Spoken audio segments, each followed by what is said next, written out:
using beech saplings here and my grandmother's draw knife and a little shape horse that I made a couple years ago to strip the bark off these freshly cut saplings. We've got a lot of beech around here, and I think a lot of times they're sprouting up from like a mother tree. They're not necessarily all individual seedlings.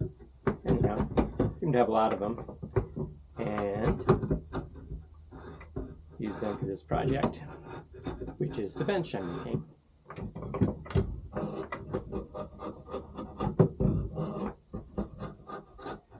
This belonged to my grandmother Nani, who lived in West Roxbury outside of Boston. She used to make a lot of benches and sort of American craft style, simple furniture, stools, benches, some other things too. She made a children's desk, I know that my mom had, bookshelves, table, and someday I'd like to learn how to replicate her style of benches, which are really quite nice.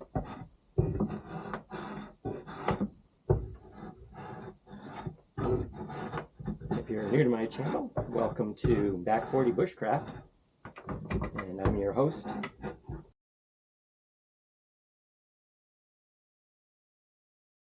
Hal Westwood. You can check out my telemark skiing videos at telly.hal on Instagram, or you can find me on YouTube at Hal Westwood.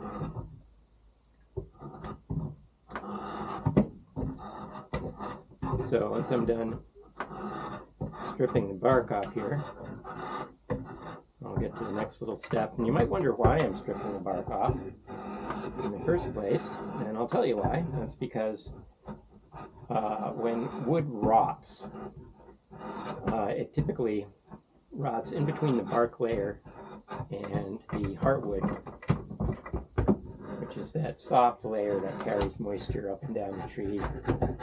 And xylem and phloem and cambrium layer, and that's what starts to rot first, and the bark kind of traps that moisture underneath. If you strip the bark off of a stick like this, then it will dry out and really last quite a long time, as long as it's not in direct contact with the ground without any further intervention. So this bark is stripped off of here now, and then what I do is take my bushcraft knife here, which happens to be a Condor bush lore, handmade in El Salvador. Condor makes a lot of inexpensive, relatively inexpensive, high quality cutting tool and work tools.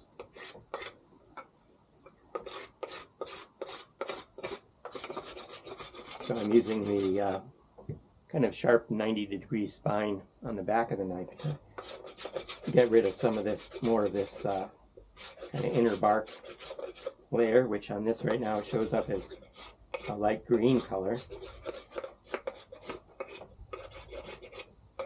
Don't necessarily have to do that, but I think it kind of improves the look and longevity a bit. Now what I'm going to do is just round over these ends here. And to do that, I prefer to use this type of a grip here.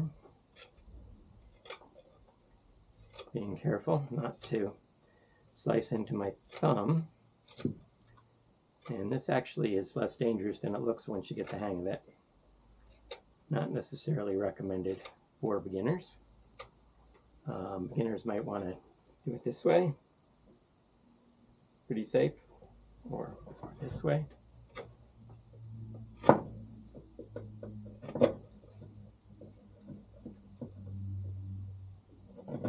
Certain amount of care needs to be taken in any case.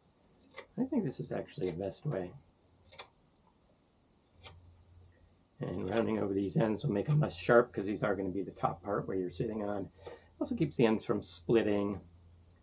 Looks better in my opinion. If you need to bang on the end, of course, which I won't be doing in this case, but that would distribute the force so the wood doesn't split.